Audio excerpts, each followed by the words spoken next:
In this video I'm gonna talk about Lifestealer. Finally! The item build. It's a bit similar to PA. You wanna start with almost getting a bracer.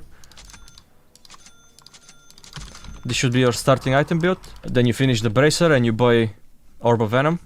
Then you can go into the stick later on if you feel like you need it.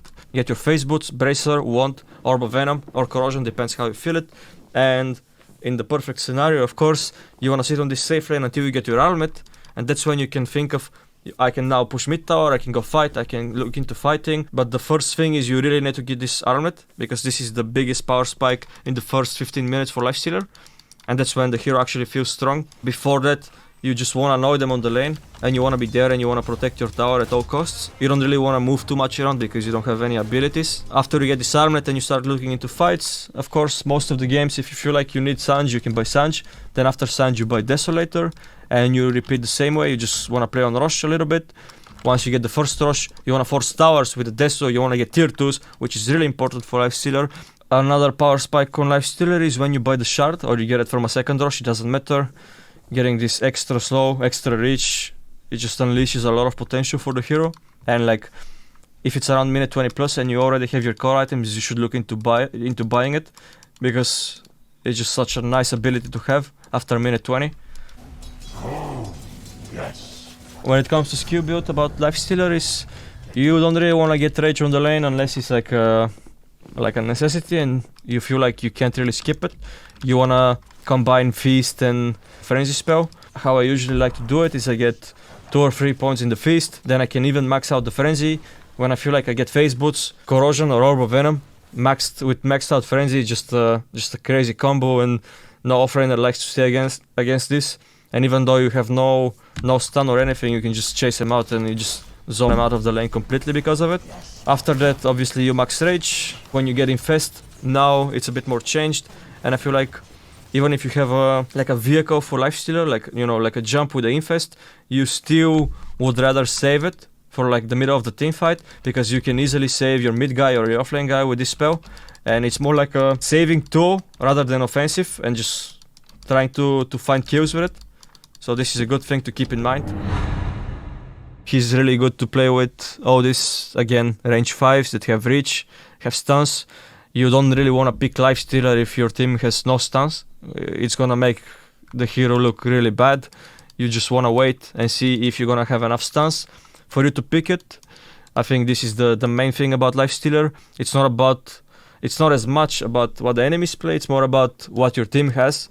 And if your team has enough disables, that's when you can think into playing Lifestealer, and that's how you're gonna make him look really good.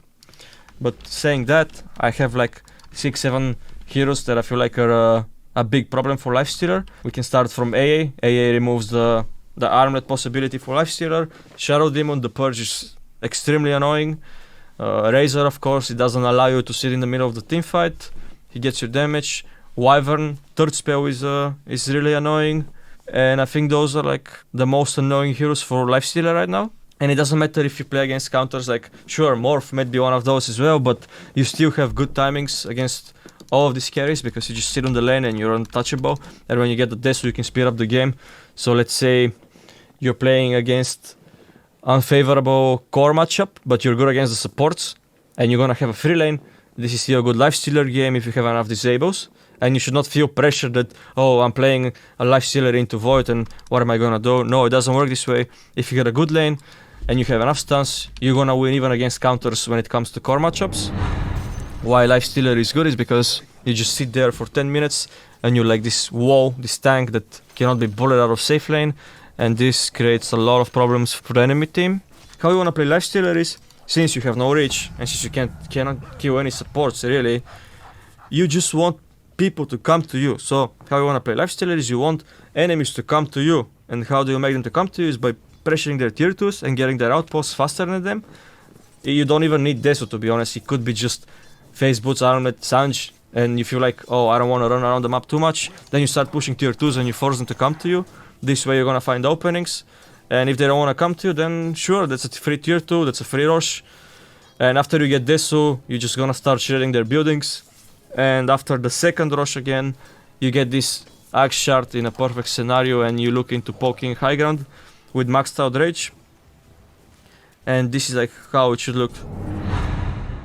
How you wanna play the lane as Lifestealer is the first few waves, of course, you don't have wave clear.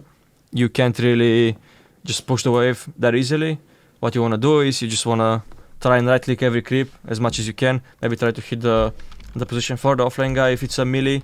But what you need is you need to get Bracer, Orb of Venom, Phase Boots. That's when you can get some action. Before that, you want to free up your support, and you want your support to get as much XP as possible. He can maybe leech with you if it's impossible to get a pull, and you guys play together. If the enemies try to push the lane into you, then you don't really have a choice but to just drag the wave under tower, farm it under tower, and just wait for your timing. That's why playing with heroes like Grimstroke, CM, Witch Doctor is really good, because they have reach for you, and you're just on the lane, you're kinda like a creep. You don't really have many options, but that's fine. You know, you shouldn't feel stressed, oh, I really need to do something, because Lifestealer, Power Spikes, they come later on. They come after level 4, 5, after Phase Boots.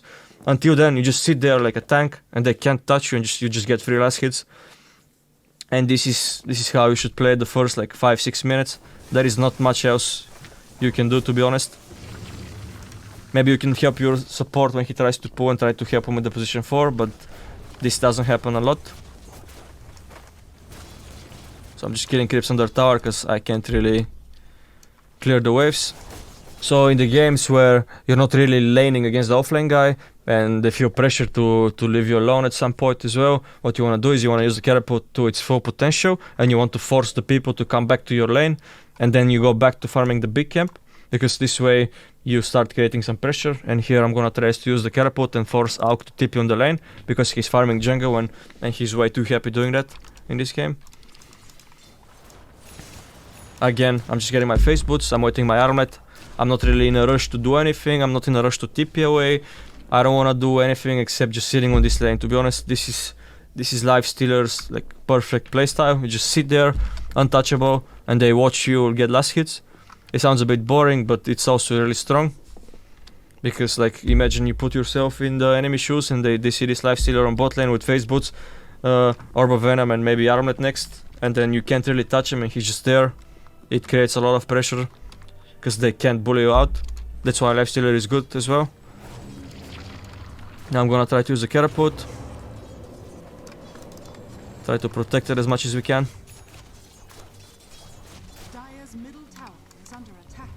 I don't have rage, as you can see, because on the lane, first of all, it's like it's a long cooldown spell, and it's just 3 seconds. It doesn't really give me anything. Plus, I don't really need the HP, like the rage in most of the lanes. Even if you dodge one Lina stun, it's not a big deal. Now I'm forcing out to TP. Again, in this game, one thing that I'm gonna pay attention, and you should be thinking about as well in your Lifestealer game, is that they can't stop me from rage TPing. So I know that after minute 15 or 20, I can start abusing this thing so hard, and I can start pushing lanes aggressively, and I'm gonna make space for my team, even if we're losing, because they can't stop my rage TP. The same logic goes for Juggernaut. Again, I just want to extend the landing stage, and I just want to sit here for as long as I can, to be honest, until they kick me out. So what you do with Lifestealer, you just push the lane, you farm big camp, try to hit the tower, maybe get tier 1 in a perfect scenario. And I'm just waiting to get my armlet before I move away, really. You don't have to do anything. If you're not getting pressured, you just get your armlet, and then you can look to fight. Now, after I got the tier 1 bot, I can easily just do the same to top lane, because they can't stop me. I saw the Bristol, I see he has no TP, I want to abuse that. When you see that the enemies have no TPs, it means you can go to the opposite side of the map and maybe make some action there, because this is their strongest hero right now, and he's not getting a TP, which means the top side will be much weaker. And I'm gonna go top and do the same. Almost have my armlet.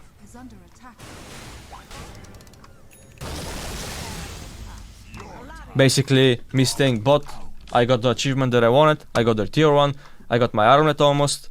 Now there is no reason for me to just keep sitting bot forever and ever, because I got so much stuff from this lane. When you play Lifestealer, the main side of the map you want to focus on is usually side lanes, because you can just push a lane and you go back to their Like you wanna take away their farm, so you can farm this triangle here when you're playing Radiant and you take the Dire jungle and they can't really touch you because you have Rage TP at worst. Or you just push the lane and you can go back to your Ancients. You can do the same when you're playing Dire, you just do it on both sides of the map and you can lean back to your Ancients after. But now I know that they have, let's say they have this really strong power spike. In this game was Brista Wags, in another game it could be something else. I don't want to fight this really because even though I have Armlet, I'm still not strong enough because I don't really have abilities and my boys are not ready to fight yet. We don't have Ravage, we don't have the stuns that I need, and Lifestealer can't really just walk in the fight and get kills because I'll get kited. So I'll there just wait and let my tower die and just try to force TPs on the other side of the map until I get maybe like a Deso or a Sanj and I can finally start like killing people quick. So what I'm doing is I just want to apply pressure on this tower. Again, it doesn't have to be top tower. In the next game it could be you doing the same to the bot tower. What you need to do is just apply pressure somewhere because they can't stop your TP. I mean, even if they could, you still should do the same. You see, I'm taking aggressive farm, I'm taking their farm away and I'm trying to force them to come to me, to come to their side of the map. Then I TP away and then I'm gonna free up this space if they come and try and kill me. And if they don't, you just get big and you keep doing this. Let's say your team starts a fight when you're playing this hero, not just this hero, this could be like a big concept, and you see that your team is starting a fight you don't want to be involved in. You shouldn't feel guilty for not joining a fight. You should be like, okay, my team took a bad fight, but if I go in this fight, it's gonna make things even worse. What I should do is, I should apply some pressure. This way, even though they want a team fight, they're gonna feel pressure to come and defend the other side of the map that you're applying pressure. But if you decide and take this bad fight, and you know it's bad, you're just making your situation way worse because you're losing the pressure that you have on the opposite side of the map, and you come in this fight and you don't achieve anything, and the enemies are like, okay, now this is mega free for us and they can do whatever they want. So I keep doing this until I see some reaction. If nobody comes, sure, then I'll just keep farming. And it's just the same thing.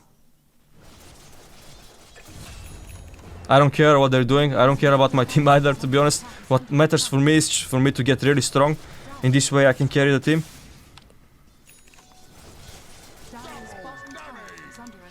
And I keep doing it until I force someone to come. You see, nobody's coming, but I'm not forced to TP away, I'm not scared, I'm just apply this pressure and that's the only thing that matters. Now they're finally coming and I move away. Then I can do the same in this side, wet my TP and I can go again on the side lane. I saw... Did we see? Yeah, I saw a TP away, which means I walk back to the other side of the map as quick as possible. This is like... You should be doing this all the time. When you force the strongest hero to TP, you should straight go to the opposite side, run away from this guy. If it's a Timber, if it's a Centaur, Tide, whatever, just run away from this guy and you let him be. Because you're gonna kill him just after I get my Desu, after I get more items. So you wanna finish the Orb of Venom, you wanna make it into Corrosion only when you feel like the enemies are gonna fight you, or you can get some action into it. But in this lane, they dodge me completely, and I see that I don't really have openings to use this Orb of Venom, so I would rather not waste 1k gold and just buy the Orb of Venom, try to use it early, and then later on it's just gonna be useless because they're not fighting me, they're just running away from me, and it makes no sense to finish it. Now I got my Desu, which is my second strongest timing after Almet, and I'm gonna look into fighting, but again, even though I feel super strong, this doesn't mean that you should go straight into fighting. You should still be patient and you should still think when is the best timing for you to find the fight. So you wanna find the fight usually like with a hero advantage or on a cliff when you're losing and when it feels a bit stressed. Like you should not force random fights, just play on a cliff, play on the ropes and with man advantage, and just wait until you find your opening. You don't need to do anything special, you don't need to make this flashy plays. All you need to do is keep applying this pressure and keep waiting for your moment, especially when you're having a good game and your team is having a worse game. So again, I'm just gonna push this lane because they can't stop my TP and I'm gonna force someone to come to me. Can't really fight these guys still. I was looking to fight these guys, but then I felt like it's no way still.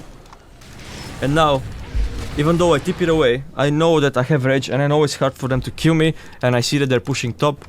and they're maybe prepping even a high ground, what I want to do is, I don't want to just wait them here, and I don't want to just hit creeps in the jungle. I want someone to TP away. I want to release the pressure somehow. That's why I'm just gonna run away and hit this tower. Even though I don't have TP, I want to make something happen, and I want to force them away from their objective. And if they don't react, then sure, I'm still gonna get AC, I'm still gonna get my items, I'm still gonna get big afterwards. I'm not just AFK. As you can see, I'm just gonna go hit tower, get this mid tower, cut the mid wave, that gives me my info. I go to their ancients, I get their bounties, and I wanna... Okay, this is the time. So look, like, I have been strong for like 10 minutes at least, and I haven't decided to take a single fight because I just don't see the opening. But now, they're pushing high ground, we're gonna fight into an advantage because, you know, we have better ops, we have good cliff here, we have like a whole field to play around. That's when I'm gonna be like, okay, now maybe I can take a good fight finally. After 10 minutes of being strong, and after 10 minutes me trying to find a good opening, it didn't come, but now is the time. After 10 minutes, finally, they're pushing high ground. And I'm coming with my Deso plate mail, and I'm gonna secure a fight for our team.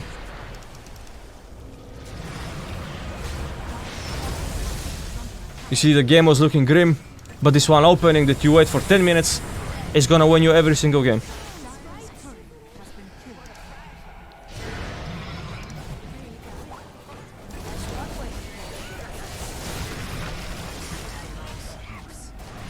I mean, I'm not sure how to put this, but it looks way too easy for some reason. Okay, when you're playing Lifestealer and you get your best timings, let's say you get your Deso, Armlet, and so on, and your team is trying to force you to fight, you should not listen to this blindly, even if they're flaming you. It does not matter. What you want is you want to get this perfect fight for you, where you see the supports, where you see the whole fight. Maybe you can play under a vision, maybe you can play under your ops, or a high ground. It does not matter, but you need to find this one fight that you've been waiting for 10-15 minutes, and not just TP blindly because someone told you, oh, you need to TP right now or we're gonna lose. Because this does not matter. You know, you need to wait patiently until that ops. It could be an ops fight, it could be a high ground fight, it could be a tower defense fight, but you should not get baited from your own teammates. Even if they're telling you this, even if they're flaming you. The most important thing is for you to be patient with this and just wait for your perfect moment, and it doesn't matter even if you lose a tier 3 tower. One more thing I want to add, and it's not just about Lifestealer, but just in general, is that the same concept when you're ahead and your teammates are forcing you to fight, and you should not listen to this blindly. Same goes for, like, let's say you're losing the lane and it doesn't go according to your plan. Like, you should not feel bad to go jungling still, because like in some games you don't have an option, and this is like the last thing you should be doing, but it's still the only thing you could be doing in the spot. So I'm telling you that you shouldn't jungle as much as you can, but not in every game you can achieve this. And like a lot of the games you're gonna get flamed, probably. You're gonna get flamed, yo, why are you just laning 10 minutes, or why are you jungling so much? But what you should listen is like your gut and how you should be playing your hero. And it does not matter what the others tell you, because most of the games, they'll be wrong as well, you know. If you know what you're doing, you should just keep listening to your feelings, and maybe even mute the chat, to be honest.